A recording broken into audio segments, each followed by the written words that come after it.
Под паролата "Алтернативно не убивате" иницијативата Движење за чист воздух, но и граѓански организации го реализираа протестот пред Скопската цементарница, но и го блокираа влезот на компанијата со црвена лента. Не е проблемот само во петролкоксот, во мазутот и во другите горива кои што загадуваат.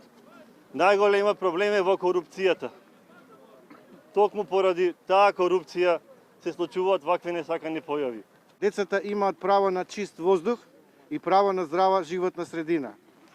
Аерозагадувањето е една од главните фактори за смртноста на децата. Со овој протест и блокадата на цементарница, активистите велат дека сакаат да покажат отпор кон молкот и бизнисот на штетата на здравјето на сите. Во знак на револт, граѓаните на првиот човек на цементарница Усје му доделија пехар за трујач на годината. Активистите бараат целосна забрана за каков било отпад. Револтираните граѓани што дојдоа на протестот пред фабриката прашуваат дали е точно дека тука во ноќните часови се гори сомнителен отпад и се креват црнчат и обвинија дека надлежните не преземаат никакви мерки. Дефинитивно мора да го забрани увозот на отпадот, бидејќи ние немаме можности да го преработуваме во енергија тој отпад.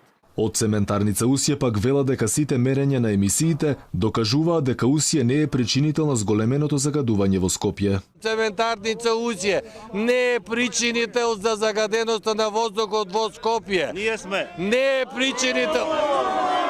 Во меѓувреме иницијативата О2 бара итна седница за забрана за увоз на отпад. Предупредуваа дека имало само уште неколку денови до распуштање на парламентот. Закажувањето на седницата не е во ексклузивна надлежност на председателот на Собранието. Да, тој ги свикува седниците согласно деловникот на Собранието, но може да свика седница и по барање на председателот на Републиката, владата и најмалку 20 пратеници. Инаку протестот пред цементарница почна со едноминутно молчење за сите жртви на загадувањето.